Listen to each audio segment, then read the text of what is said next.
I'm Matt. I'm Shane. And if you like what you hear, make sure you hit that thumbs up button real hard and make sure you subscribe to Comic Movie Marks. And also click that little bell for all of the notifications. Whee! Always remember, If Trailer Trash can do it, anyone can do it. hello and welcome everyone to another Comic Movie Marks video. Woo! We have a lot coming from the WB and DC camp.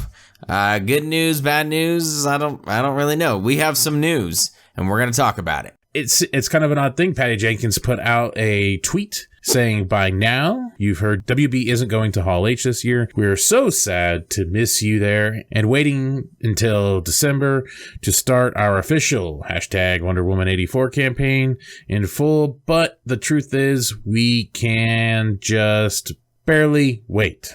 And then we get a official Wonder Woman 84 poster, and it's titled Wonder Woman 84 Gold Member. I love gold! Oh, to me it looked more like Wonder Woman Ragnarok, but yeah, Gold Member works too. Oh, you're going to join that camp, the Ragnarok camp? Okay. I don't know. That's kind of what it looks like. I do think it's funny, though, that Patty Jenkins said, by now you've heard WB isn't going to Hall H this year. And I was like, oh, were we supposed to hear that? Because for me, this was the first I had heard of it. And even most of the articles that I read, that's where they're pulling it from. So I don't know if there was actually a release from WB that said, oh, you know, we're not coming. We're not going to be in Hall H. That was the first time that I had heard of it. So that kind of made me laugh. Oh, you've all heard this news. What? No? Yeah, I feel like anybody that says the poster looks like Ragnarok is probably under the age of 10. Oh, my gosh. Okay. No, I mean, come on, it's 80s, right? Look at the damn colors. That totally looks like they're going with Ragnarok. I don't know about Ragnarok. I don't give a shit about Ragnarok. I just know 80s. I just know that's like a Memorex. That's a fucking 80s look. Oh yeah, for sure. And that's what they're going for. But the first thing that came to my mind, if you look at the colors, I mean, I guess we're talking about it now, but like the green and the yellow and the purple and stuff, that was the first thing that jumped to my mind. I was like, oh, all right, kind of looks Thor Ragnarok-ish. It looks like a Liza Minnelli album cover to me, but whatever. Like, you know, girls just want to have fun. Possibly. And also, I believe it's Cyndi Lauper who sings Girls Just Want to Have Fun, not Liza Minnelli. It was at this moment that he knew. He fucked up. Whatever, I don't fucking know. I'm only 31. Who did I say? Liza Minnelli? Yeah. I'm like, okay, yeah, sure, why not? Obviously, WB skipping Hall H this year, so we're not going to have anything from the Joker to Birds of Prey or really anything else from Wonder Woman 84 unless it's released online, maybe during the week of San Diego Comic-Con. That's kind of what I'm somewhat anticipating is we'll just get similar to what Disney has done in the past. It's very interesting that they decided after 20 years that nope, we're just gonna pass this year, and nothing was, there's no direction or anything like that we've been given. That's just kind of, that's how it is. But Patty Jenkins released the info, and here we are. Well, no, you heard it beforehand. By now, you've heard. I mean, listen to what she... Oh, yeah. read what she said. I think you and I actually talked about this back in like 2015 or 14, whenever they tried to do a Suicide Squad trailer. And that was back then when they were trying to keep everything on lockdown. Putting trailers from Comic-Con was not a normal thing, and you'd have to watch these bootleg versions of stuff from somebody's shitty cell phone footage with heads in the way and everything.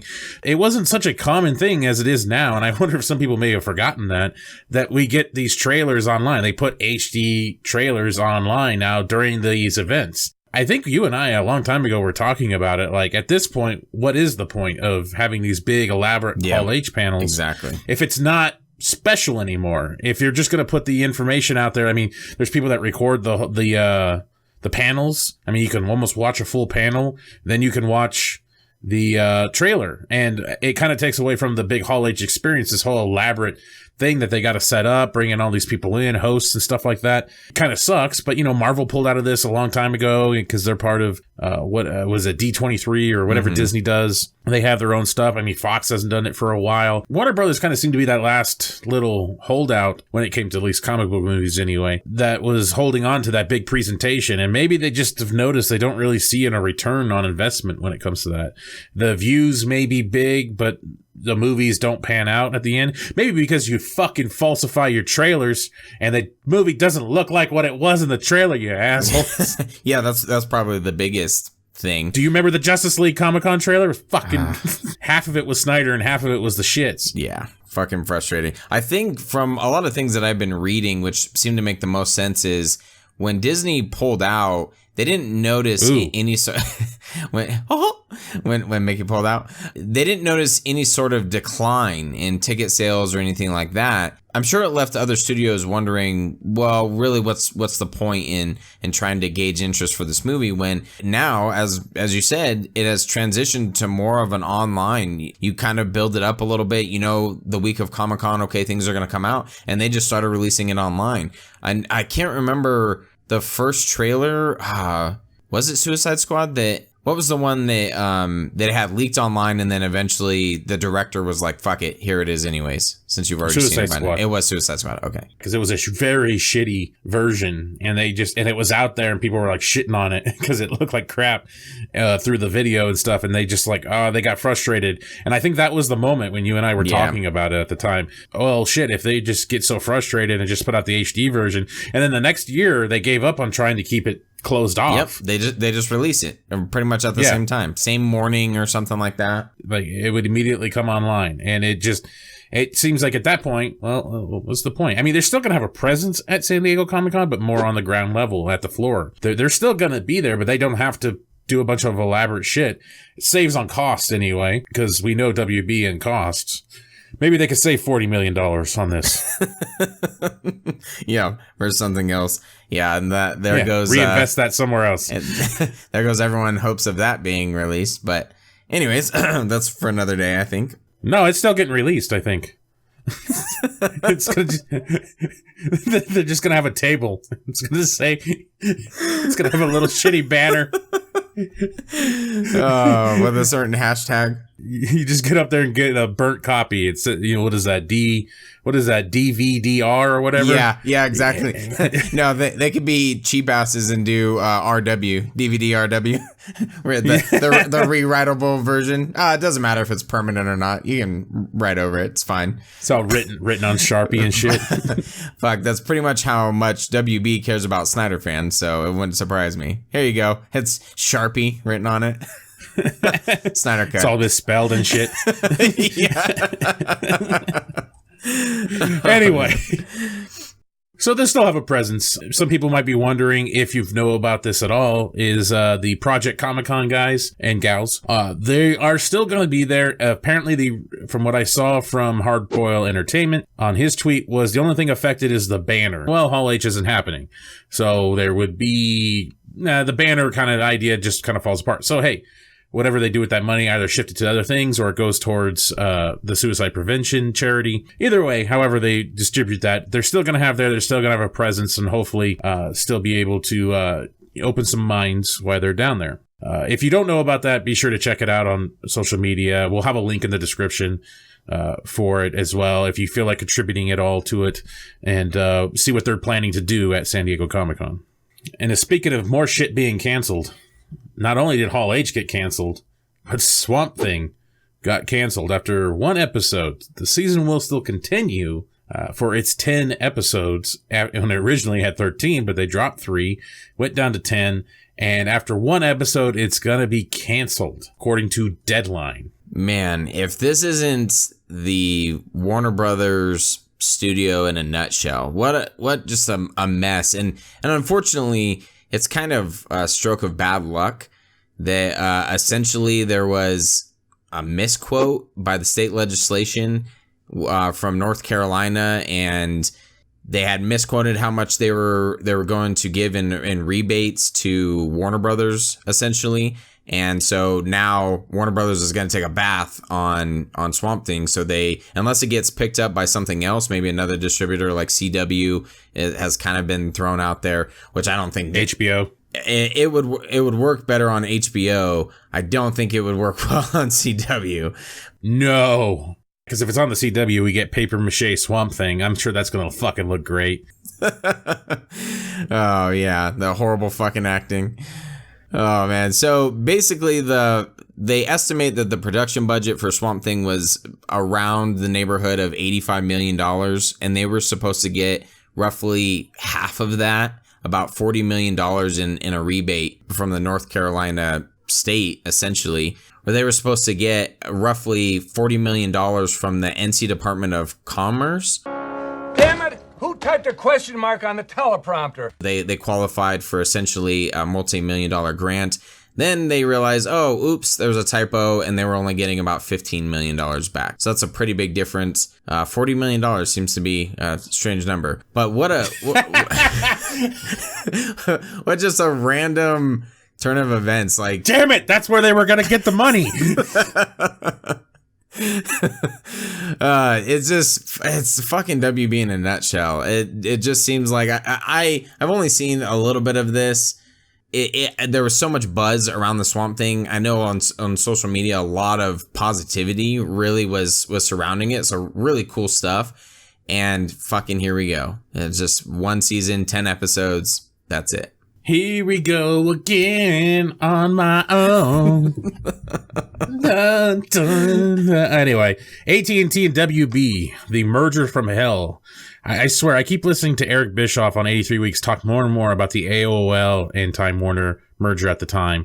And damn, does it just sound like chaos. And it just sounds like it continues to be chaos even now. And just what they're trying to do, shifting books, you know, who owes what. Apparently 40 million is the kryptonite to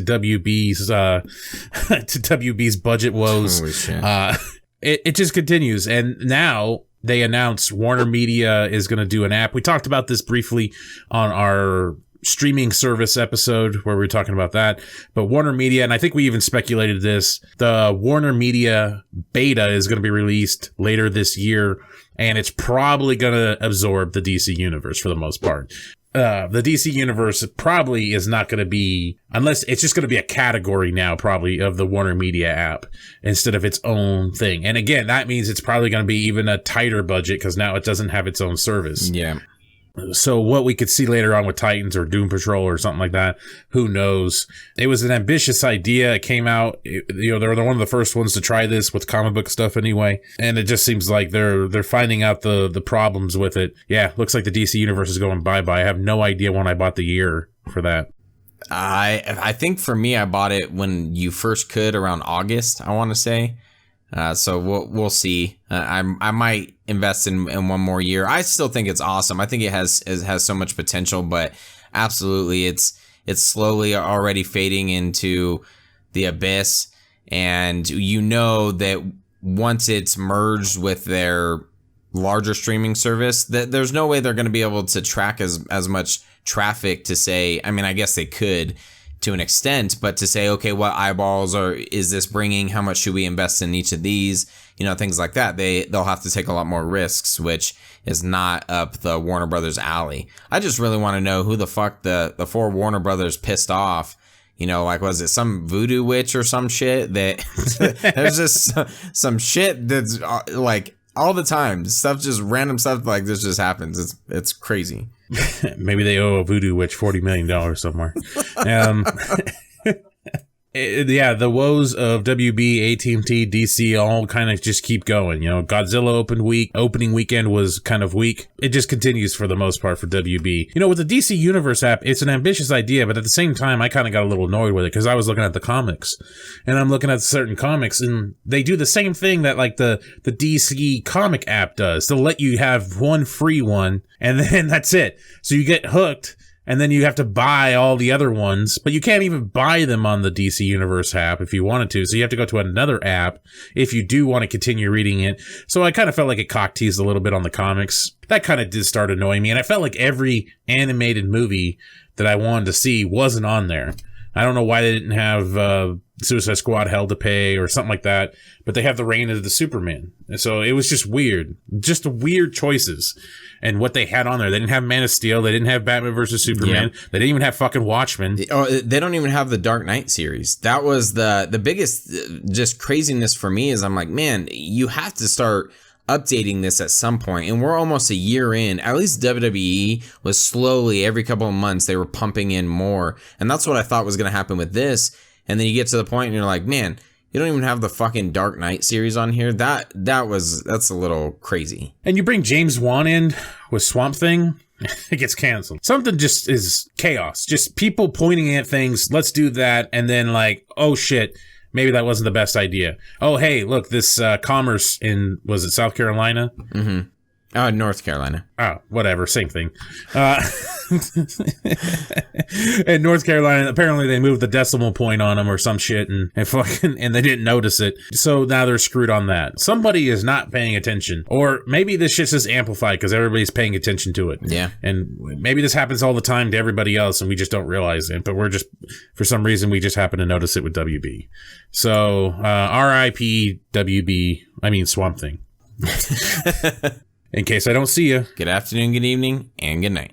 Congratulations, you made it to the end of the video. You're one of very few to make it to the end. Yes, thank you very much.